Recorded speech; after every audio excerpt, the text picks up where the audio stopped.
Hello students.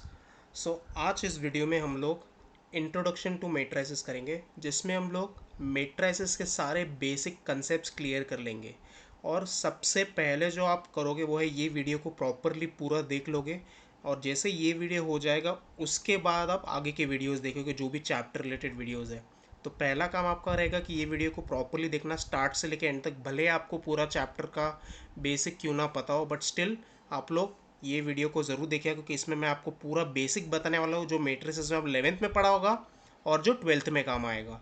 तो make sure कि आप वीडियो स्टार्ट से लेकर एंड तक देख रहे हो, क्योंकि एक बार आपने ये मिस कर दिया तो आपको चैप्टर समझने में प्रॉब्लम हो सकती है।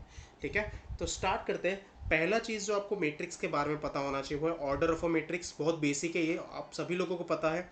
ऑर्डर ऑफ अ मैट्रिक्स क्या होता है? Order of a matrix everyone knows it. Order of a matrix is number of rows cross number of columns. Number of rows cross number of columns, ये होता है order of a matrix. It is but obvious, आपको पता है। जैसे भी यहाँ पे मैं लिख दूँ एक मैट्रिक्स, यहाँ पे मैट्रिक्स से डिनोट कर देता हूँ मैं। This is 1 2 2 3 4 5। तो अब देख सकते हो आप यहाँ पे कितने रोज है? First row, second row, third row. 3 rows है और कितने कॉलम्स है? First column, second column. तो इस मैट्रिक्स का ऑर्डर क्या हो गया बच्चे लोग? It will be 3 × 2। ठीक है, एक और मैट्रिक्स लिख देता हूँ यहाँ पे मैं। सपोज यहाँ पे I written one more matrix, 1 2 3 4 5 6 7 8 9। ये मेरा मैट्रिक्स बी हो गया। अब इस मैट्रिक्स के इतने रोज है चेक कर लीजिए बच्चे लोग। 3 रोज है एंड 3 कॉलम्स है। आपको पता है क्या होता है, ऐसे हम रोज देखते हैं और ऐसे हमारे कॉलम्स होते हैं। तो there are 3 rows and 3 columns. तो ये मैट्रिक्स का ऑर्डर क्या होगा बच्चे लोग? It will be 3 × 2, 3 × 3 in fact, right. तो ये तो आपको बेसिकली पता है। ऑर्डर ऑफ अ मैट्रिक्स में कोई प्रॉब्लम नहीं है, आप बेटर जानते हो। अभी जो बच्चे लोग को जो मेन पार्ट में जो प्रॉब्लम होता है वो है मैट्रिक्स मल्टीप्लिकेशन। कहाँ पे कन्फ्यूजन होता है? Matrix multiplication. तो ये पहला पार्ट क्लियर है, इट इज सॉर्टेड। अभी सेकेंड पार्ट पे ध्यान दीजिएगा, वो है matrix multiplication. Okay, matrix multiplication. अब देखिए, ध्यान से सुनिएगा। सपोज मेरे पास मैट्रिक्स ए है और मेरे पास मैट्रिक्स बी है। ठीक है, मुझे मैट्रिक्स से मल्टीप्लाइड बाय मैट्रिक्स भी करना है, मतलब ए इंटू बी करना है। अभी ए इंटू बी पॉसिबल कब होगा? ठीक है, सबसे पहले तो सुन के लो। आप कोई भी दो मैट्रिसेस को मल्टीप्लाई नहीं कर सकते हो, ऐसा रूल नहीं है। आप कोई भी दो मैट्रिसेस को मल्टीप्लाई नहीं कर सकते हो। ठीक है, आप कभी दो मैट्रिसेस को मल्टीप्लाई कर सकते हो वो मैं आपको बताता हूँ। ठीक है, तो यहाँ पे आपके सामने दो मैट्रिसेस है ए एंड बी। तो अगर ए का नंबर ऑफ कॉलम्स, अगर ए का number of columns is equal to B का नंबर ऑफ रोज, अगर ऐसा होता है ए का number of columns is equal to B का नंबर ऑफ रोज, तो ही आप ए इंटू बी कर पाओगे, वरना matrix multiplication A into B possible नहीं है। I repeat once again, A multiplied में भी पॉसिबल कब है? जब ए का number of columns is equal to B का नंबर ऑफ रोज, तभी आप मल्टीप्लाई कर पाओगे, वरना नॉट पॉसिबल। जैसे एक एग्जांपल देता हूँ। सपोज मेरे पास मैट्रिक्स ए है 3 × 3। आई हैव मैट्रिक्स है which is 3 × 3 and matrix B है 3 × 2। तो मुझे ए मल्टीप्लाइड बाय बी करना है, ए इंटू बी करना है। तो क्या पॉसिबल है क्या A into B? So answer is yes. ऐसा क्यों है? क्योंकि ए का number of columns and B का नंबर ऑफ रोज देखो सेम है। ए का नंबर ऑफ कॉलम्स 3 है, बी का नंबर ऑफ रोज 3 है, तो यहाँ पे इक्वल है दोनों। तो ए इंटू बी पॉसिबल है। तो ए इंटू बी जो मैट्रिक्स होगा ना, ए इंटू बी जो मैट्रिक्स होगा, वो उसका ऑर्डर क्या होगा? तो जो बचा हुआ पार्ट है, बचा हुआ पार्ट कौन सा बचा लोग? बचा हुआ पार्ट यहाँ पे 3 है और यहाँ पे 2 है, 3 और 2। तो रिजल्टेंट मैट्रिक्स ए बी का ऑर्डर क्या होगा? ए बी का ऑर्डर विल बी 3 × 2। ठीक है बच्चा लोग, ये सबसे पहले आपको ये याद रखना है कि मैट्रिक्स मल्टीप्लिकेशन पॉसिबल कब है। चलो एक और लिखते हैं यहाँ पे। अब यहाँ पे मैंने ए इंटू बी लिखा है। अब चेक करते हैं बी इंटू ए पॉसिबल है क्या? B multiplied by A. तो बी का ऑर्डर क्या है? B is 3 × 2, A is 3 × 3। Check करते हैं पॉसिबल है कि नहीं। देखो, ये इधर बी का number of columns and A का नंबर ऑफ रोज सेम नहीं है, they are not equal. 2 not equal to 3। यहाँ पे किसकी बात कर रहे हैं? B multiplied by A. पहले बी फिर ए। तो बी का number of column and A का नंबर ऑफ रोज सेम नहीं आ रहा है, मतलब बी इंटू ए पॉसिबल नहीं है। ठीक है, नॉट पॉसिबल। परफेक्ट। तो ये भी आपको पता चल गया कि बी इंटू ए पॉसिबल नहीं है। चलो एक और करते हैं। सपोज ए का ऑर्डर है 3 × 2 एंड बी का ऑर्डर है 2 × 2 या फिर 2 × 3। तो let's check it out whether A into B is possible और नो। ए का 3x2 है, बी का 2x3 है, तो ए मल्टीप्लाइड बाई पॉसिबल है कि नहीं, कैसे पता चलेगा? ए का number of columns and B का number of rows should be same. Yes they are same, 2 and 2 same है, तो ए बी एग्जिस्ट करेगा, यानी ए इंटू बी का आंसर निकाल पाएंगे। एंड ए इंटू बी का मैट्रिक्स का ऑर्डर क्या होगा बच्चा लोग? द रिमेनिंग पार्ट कौन सा है? 3, और इधर भी 3, तो 3x3, ये मेरे ए बी का ऑर्डर होगा। ठीक है, अभी उल्टा जाते हैं, बी इंटू ए निकाल के देखते हैं। तो बी इंटू ए मतलब बी का ऑर्डर है 2x3, ए का ऑर्डर है 3x2। चलो देखते हैं A B into A possible है क्या? देखो बी का number of columns and A का नंबर ऑफ रोज सेम आ रहा है, तो बी इंटू ए पॉसिबल है बच्चा लोग। तो बी इंटू ए का ऑर्डर क्या होगा? बचा हुआ पार्ट, ये बचा हुआ पार्ट 2x2। सो ये मेरा मैट्रिक्स मल्टीप्लिकेशन का कंसेप्ट होगा। ठीक है, अभी मल्टीप्लिकेशन का कंसेप्ट तो समझ गया, मेन पार्ट आता है मल्टीप्लाई करना कैसे है सर, मेन पार्ट वो है, वो हमको कन्फ्यूजन होता है, हाउ डू वी मल्टीप्लाई, है ना।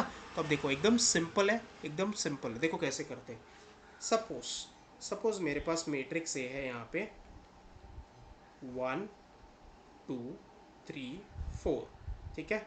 मैट्रिक्स भी है यहाँ पे, सिंपल सा मैट्रिक्स ले रहा हूँ 1 3 5 2, राइट। अभी मुझे सबसे पहले तो ए इंटू बी करना है, क्या करना है? ए मल्टीप्लाइड बाई बी। ओके, तो पहले ए का ऑर्डर बताओ बच्चा लोग क्या है? ए का ऑर्डर इज 2x2, बी का ऑर्डर इज 2x2। अब मुझे करना है ए इंटू बी, तो ए मल्टीप्लाइड बाई बी पॉसिबल है। देखो दोनों सेम ऑर्डर के, 2x2 यहाँ पे देखो दोनों के दोनों सेम है, नंबर ऑफ कॉलम्स इसका और इसका नंबर ऑफ रो सेम है। यस, तो मैट्रिक्स मल्टीप्लिकेशन पॉसिबल है। और रिजल्टेंट मैट्रिक्स का ऑर्डर क्या होगा? रिजल्टेंट मैट्रिक्स का ऑर्डर भी 2x2 होगा। यानी 2x2 बोले तो कैसा बच्चा लोग? पहले यहाँ पे ए इंटू बी लिख देता हूँ ताकि हमको कन्फ्यूजन ना हो। 1 2 3 4 ये ए, और यहाँ पे 1 3 5 2 ये मेरा बी। तो रिजल्टेंट मैट्रिक्स मल्टीप्लाई करके भी 2x2 होगा। अभी 2x2 मतलब क्या? 2x2 मतलब 2 रोज एंड 2 कॉलम्स। तो यहाँ पे ऐसा बना दो, ऐसा रफ, ये मेरे 2 रोज, ये देखो ये मेरा पहला रो, ये मेरा दूसरा रो, पहला कॉलम दूसरा कॉलम, तो ये 2 रोज और 2 कॉलम्स बन गए, है ना। अभी देखो आपको सिर्फ क्या करना है? एंट्री पहचानना है, आपको सिर्फ एंट्री पहचानना है और मल्टीप्लाई करना है। अब ये पहला एंट्री देखो, लुक एट दिस एंट्री, ये एंट्री कौन सा है बच्चे लोग? ये एंट्री कहाँ पे आता है? ये एंट्री फर्स्ट वाले रो में आता है ना। ये एंट्री देखो पहले वाले रो में ही आता है, और कौन से वाले कॉलम में आता है? पहले वाले कॉलम में आता है। देखो फर्स्ट सर्कल किया हुआ एंट्री की बात कर रहा हूँ मैं, फर्स्ट रो फर्स्ट कॉलम में आता है ये वाला एंट्री। तो आप क्या करो? फर्स्ट रो और फर्स्ट कॉलम को मल्टीप्लाई कर दो। So you multiply first row by first column, क्योंकि ये entry first row first column में आता है, तो फर्स्ट रो फर्स्ट कॉलम को मल्टीप्लाई करो। कैसे करोगे? 1 इंटू 1 1, प्लस, हमेशा प्लस डालना है, प्लस 2 इंटू 5 10, परफेक्ट। अब ये बाजू वाला एंट्री देखो ज़रा, ये बाजू वाला एंट्री ये कौन से रो में आता है, कौन से कॉलम में आता है? चेक करो, पहले ही रो में आता है, पहले ही रो में, बट कॉलम नंबर कौन सा है? सेकेंड कॉलम है, पहला रो सेकेंड कॉलम, है ना। फर्स्ट रो सेकेंड कॉलम, तो ये वाला फर्स्ट रो, ठीक है, और इधर का second column, first row second column. चलो 1 into 3, first row second column, 1 into 3 is 3, उसके बाद 2 इंटू 2 इज 4, तो 3 प्लस 4, हमेशा बीच में आप प्लस डालोगे। चलो अभी नीचे वाला एंट्री देखते हैं बच्चे लोग, लेट्स आइडेंटिफाई द नीचे वाला एंट्री। अभी ये कौन से रो में आता है बच्चा लोग? ये कौन से रो में आता है? ये मेरा सेकेंड रो में आता है, चेक करो, ये मेरा सेकेंड रो में आता है।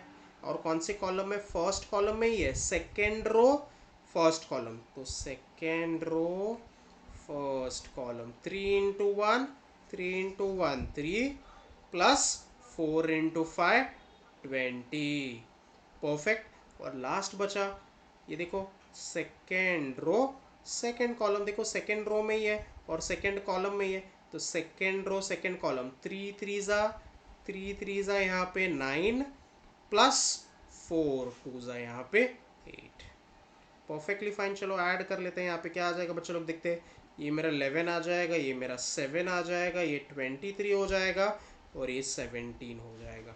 ठीक है, so this is the multiplication of A into B.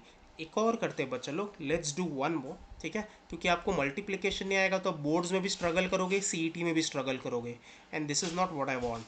ठीक है, ध्यान देते एक और करते हैं बच्चा लोग, लेट्स डू इट। सपोज यहाँ पे एक मैट्रिक्स ए है, ठीक है, लिख देता हूँ यहाँ पे मैं 1 2 3 4 5 1 0 3 1, ठीक है, ये मैट्रिक्स ए है। और मेरा मैट्रिक्स भी है ऐसे कुछ, यहाँ पे लिख दिया मैंने 1 2 3। अब मुझे करना है मल्टीप्लाई ए इंटू बी को। I have to multiply A and B, यानी ए इंटू बी चाहिए मुझे फिलहाल यहाँ पे। सो ए इंटू बी, ठीक है। सबसे पहले तो चेक करते ए इंटू बी पॉसिबल है क्या। मैट्रिक्स ए का ऑर्डर देखो बच्चा लोग क्या है, मैट्रिक्स ए का ऑर्डर 3x3 है, मैट्रिक्स बी का ऑर्डर क्या है 3x1 है। यस, चेक करो पॉसिबल है क्या मल्टीप्लिकेशन। यस, इसका नंबर ऑफ कॉलम्स इसका नंबर ऑफ रोज सेम है, तो multiplication A into B possible है। देखो 3 और 3 इक्वल, तो ए इंटू बी का ऑर्डर क्या हुआ, ए इंटू बी का ऑर्डर क्या होगा, जो बचा हुआ पार्ट, इधर 3 बचा इधर 1 बचा, मतलब 3x1, ठीक है। तो ए इंटू बी का ऑर्डर विल बी 3x1। तो पहले लिख देते हैं यहाँ पे ए मैट्रिक्स 1 2 3 4 5 1 0 3 1 मल्टीप्लाइड बाई बी यहाँ पे 1 2 3। और आपने अभी क्या बोला, ए इंटू बी का ऑर्डर क्या होगा 3x1। 3x1 यानी कुछ बी की तरह दिखेगा, बी की तरह दिखेगा। देखो ना बी भी तो 3x1 है, तो ए इंटू बी भी आपका बी की तरह ही दिखेगा। बी की तरह दिखेगा मतलब कुछ ऐसा दिखेगा बच्चा लोग, ऐसा ऐसा ऐसा, परफेक्टली फाइन, कोई टेंशन नहीं है। अब इसको मल्टीप्लाई करते हैं एकदम आराम से। मैंने आपको क्या बताया बच्चा लोग, क्या आइडेंटिफाई करना है आपको, आपको जस्ट आइडेंटिफाई करना है कि पोजीशंस कौन से। अब देखो ये पोजीशन कौन सा है बच्चा लोग, ये पोजीशन कौन से रो में आता है, ये पोजीशन फर्स्ट रो में आता है। First row and first column, एक ही तो कॉलम है, फर्स्ट रो फर्स्ट कॉलम। तो क्या करो, फर्स्ट रो को फर्स्ट कॉलम से मल्टीप्लाई कर दो, first row multiply by first column. तो क्या हो जाएगा 1 इंटू 1 इज 1, फिर plus 2 into 2 is 4, plus 3 into 3 is 9। Perfect हो गया। अभी ये पोजीशन आइडेंटिफाई करो कहाँ पे, अगेन ये कहाँ पे आता है, ये मेरा सेकेंड रो में आता है। सेकेंड रो एंड कॉलम तो एक ही है, फर्स्ट ही है, सेकेंड रो फर्स्ट कॉलम, तो second row first column, second row first column. 4 into 1 4, plus 5 into 2, यहाँ पे 10 हो जाएगा, प्लस 1 इंटू 3, यहाँ पे 3 हो जाएगा, ठीक है। लास्ट पोजीशन आइडेंटिफाई कीजिए बच्चा लोग, थर्ड रो, देखो ये थर्ड रो है, this is third row and first column. तो थर्ड रो को फर्स्ट कॉलम से मल्टीप्लाई कीजिए, 0 इंटू 1 कितना 0, प्लस 3 इंटू 2 कितना यहाँ पे 6, प्लस 1 इंटू 3 यहाँ पे 3 हो गया। चलो इसको ऐड कर लेते हैं, यहाँ पे कितना आ जाएगा, ये मेरा कुछ तो 14 हो जाएगा, ये 17 हो जाएगा और ये 9 हो जाएगा। सो this is how you multiply two matrices. आपको स्टेप बाय स्टेप मल्टीप्लिकेशन करना है। मेन पार्ट क्या ध्यान रखना बच्चा लोग, आपको पोजीशन ध्यान रखने की, वो पोजीशन कहाँ पे आ रहा है, पोजीशन के हिसाब से आप क्या करो मल्टीप्लाई करो। परफेक्ट, चलो ये हो गया मैट्रिक्स मल्टीप्लिकेशन, राइट। परफेक्ट, ये पार्ट आपको समझ में आ गई। दूसरा पार्ट जो आपको पता होना चाहिए वो है कोई भी मैट्रिक्स का डिटर्मिनेंट कैसे निकालते हैं। आई मीन तो उसे डिटर्मिनेंट सॉल्व करने आना चाहिए, ठीक है, क्योंकि डिटर्मिनेंट का भी बहुत बड़ा रोल है आपके बोर्ड्स में, राइट। तो चलो मैं आपको एक डिटर्मिनेंट एक्सपांड करके बताता हूँ बच्चा लोग, जो आपको आना चाहिए। अभी थर्ड टॉपिक है आपका determinant, how to solve determinant. I hope most of लोगों को तो ये आता ही है, कोई टेंशन नहीं है, करते इसको सॉल्व। चलो यहाँ पे लिखता हूँ मैं 1 2 3 1 2 1 1 0 1। सपोज ये मेरा डिटर्मिनेंट है, इसको मुझे सॉल्व करना है। तो कैसे करना है, हमेशा ध्यान दीजिएगा, हमेशा हमेशा आप क्या लिखोगे, ये फर्स्ट ये 1 एलिमेंट लिख दोगे, ये 1 को लिख दिया, ठीक है। 1 के नीचे के एंड साइड के एलिमेंट्स छोड़ दो, 1 के नीचे के एंड साइड के एलिमेंट्स छोड़ दो, ये वाला नीचे का और साइड का एलिमेंट छोड़ दो, जो बचा हुआ पार्ट लिख दो ज़रा बच्चा लोग। 2 1 0 1 2 1 0 1 लिख दिया, परफेक्ट। अभी ये होने के बाद उसके बाद हमेशा आप माइनस साइन डालोगे, हमेशा आप माइनस साइन डालोगे। ये लो यहाँ पे माइनस साइन डाल दिया। उसके बाद ये 2 को लिखो, ये 2 नंबर लिखो, ये जो भी नंबर है वो 2, यहाँ पे 2 था, ठीक है, 2 लिख दिया। अभी 2 के नीचे वाला और साइड वाले एलिमेंट्स छोड़ दो, 2 के नीचे वाले और साइड वाले एलिमेंट्स छोड़ दो। तो क्या बचा यहाँ पे 1 1 1 1, नीचे और साइड वाले यानी ये वाले और ये वाले छोड़ दिए, तो 1 1 1 1, चारों और 1 बचा। उसके बाद हमेशा प्लस डालना है, देखिए साइंस का ध्यान रखिएगा, बीच में हमेशा माइनस, हमेशा माइनस, ठीक है। और यहाँ पे नंबर था 2, वो मैंने लिख दिया, फिर प्लस लास्ट में प्लस। अब यहाँ पे क्या लिखोगे 3 लिखोगे, 3 के नीचे वाला और साइड वाला छोड़ दो, नीचे वाला और साइड वाला छोड़ दो, ये नीचे वाला और साइड वाला छोड़ दिया। क्या बचा यहाँ पे 1 2 1 0, परफेक्ट। अब इसको बस सॉल्व करना है। 1 इंटू ए कितना हो जाएगा, 2 माइनस 0, माइनस 2 इंटू ए कितना हो जाएगा, 1 माइनस 1, प्लस 3 इंटू कितना हो जाएगा ये 0 माइनस 2, ये कितना हो जाएगा 2 माइनस 0 माइनस 6 हो जाएगा, चेक कर लीजिए। और 2 माइनस 6 कितना होता है, -4 होता है। सो आप ऐसे किसी भी डिटरमिनेंट को आप सॉल्व कर सकते हो। अभी ये इजी था, अभी इसमें थोड़ा सा हम लोग कॉम्प्लिकेशंस लाते हैं, ठीक है। हमेशा क्या याद रखोगे, पहला साइन हमेशा माइनस साइन आना चाहिए, फिर बीच में आप प्लस साइन आना चाहिए, फिर बीच में आप माइनस डालोगे और एंड में वापस प्लस। अभी एक और डिटरमिनेंट को सॉल्व करते हैं बच्चा लोग, ध्यान दीजिएगा, ठीक है। थोड़ा सा ट्रिकी रखते हैं। चलो यहाँ पे मैं लिख देता हूँ, यहाँ पे 2 माइनस 3 माइनस 4 6 2 5 1 2 1, इसको सॉल्व करते हैं। परफेक्ट। अभी मैंने आपको क्या बोला, हमेशा पहले आप ये फर्स्ट एलिमेंट लिख दोगे, 2 को लिख दिया। अब 2 के नीचे वाला और साइड वाला छोड़ दो, 2 के नीचे वाला और साइड वाला छोड़ दो, क्या हो जाएगा यहाँ पे 2 5 2 1 लिख दिया। परफेक्ट। उसके बाद मैंने आपको क्या बोला, माइनस साइन डालोगे, हमेशा माइनस साइन डालोगे, ठीक है, डाल दिया।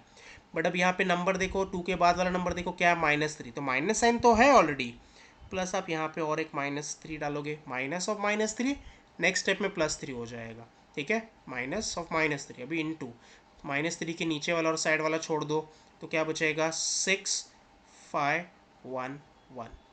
परफेक्ट। फिर मैंने आपको क्या बोला, कौन सा साइन डालोगे, प्लस साइन डालोगे, प्लस साइन डाला। बट अब यहाँ पे नंबर देखो क्या है, -3 के बाद -4 है, ठीक है। तो -4 के नीचे और साइड वाला छोड़ दो, ज़रा क्या आएगा चेक करते हैं, 6 2 1 2। परफेक्ट। तो ये क्या हो जाएगा, 2 इंटू कितना हो जाएगा, ये 2 माइनस 10 हो जाएगा। फिर ये माइनस माइनस ये हो जाएगा, +3 इंटू कितना हो जाएगा, 6 माइनस 5। उसके बाद -4 इंटू कितना हो जाएगा, 12 माइनस 2। अब चेक करते हैं कितना आ जाएगा बच्चा लोग, ये 2 minus 10 is -8, -8 into 2 is -16। Perfect. और ये +3 इंटू 1, परफेक्ट, -4 इंटू ये 10 हो जाएगा। So this is -16 +3 -40।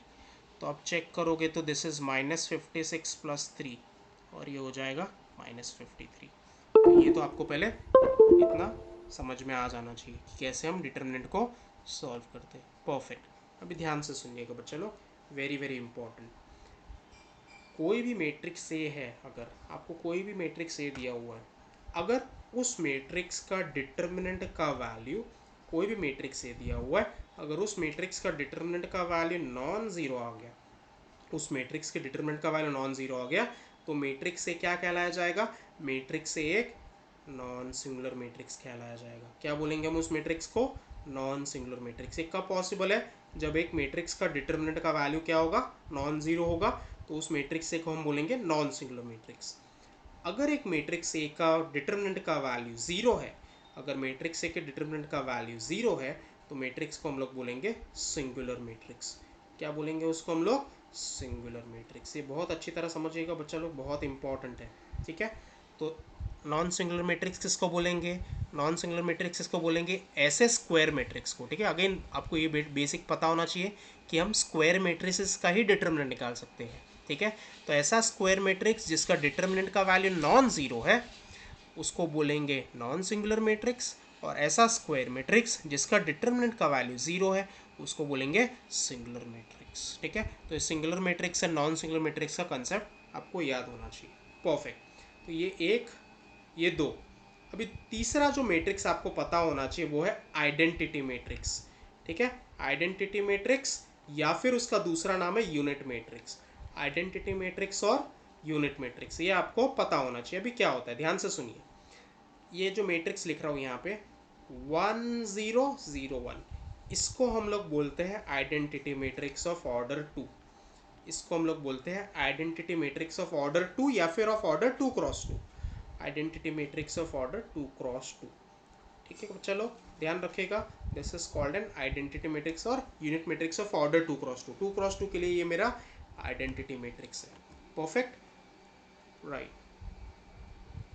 अभी नेक्स्ट देखिएगा बच्चा लोग, वैसे मैं 3 क्रॉस 3 के लिए भी यहाँ पे बता देता हूँ आपको, ठीक है। तो यहाँ पे 1 0 0 0 1 0 0 0 1, ये भी है मेरा एक आइडेंटिटी मैट्रिक्स, बट इसको हम लोग बोलेंगे identity matrix of order 3x3। This is an identity matrix of order 3x3। ठीक है, तो काफ़ी आपको ये दोनों काम आएगा, तो इसमें आपको कन्फ्यूजन बिल्कुल नहीं होना चाहिए। तो अब तक देखो हम लोग ने क्या किया बच्चे लोग, ऑर्डर ऑफ अ मैट्रिक्स पढ़ा, मैट्रिक्स को कैसे मल्टीप्लाई करते हैं वो हमने सीखा, उसके बाद डिटर्मिनेंट ऑफ अ मैट्रिक्स कैसे निकालते हैं वो हमने सीखा, उसके बाद non singular matrix, singular matrix, identity matrix पहचान लिया हमने। ठीक है, तो ये होता है हमारा टाइप्स ऑफ मैट्रिसेस का बेसिक नॉलेज, हमको पता होना चाहिए। ठीक है, एक बार सर हम लोग कर लेते हैं। सपोज मेरे पास एक मैट्रिक्स है, सपोज मेरे पास एक मैट्रिक्स है 1 2 3 4। चेक करना है कि ये मैट्रिक्स मेरा सिंगुलर है कि नॉन सिंगुलर है। तो क्या करेंगे बच्चा लोग, ये मैट्रिक्स का क्या निकाल देंगे, डिटर्मिनेंट का वैल्यू निकाल देंगे। तो determinant of A is equal to determinant of 1 2 3 4। ज़रा चेक करते क्या आ रहा है, दिस इज 4 माइनस 6। 4 माइनस 6 कितना होता है, -2 होता है, विच इज़ नॉट ज़ीरो। मतलब मेरा determinant of A not zero आ गया, मतलब ये क्या हो गया मेरा, A is a non singular matrix. तो ये पहले आपको पता होना चाहिए। ठीक है बच्चा लोग, ध्यान रखिएगा, ये जो बेसिक है ये करने के बाद ही आप क्या करोगे, चैप्टर में आगे बढ़ोगे, वरना आप लोग को कन्फ्यूजन होगा कि ये कहाँ से आया वो कहाँ से आया। तो मेक श्योर पहले आप ये बेसिक्स को क्लियर कर रहे हो। ठीक है my dear students, thank you so much.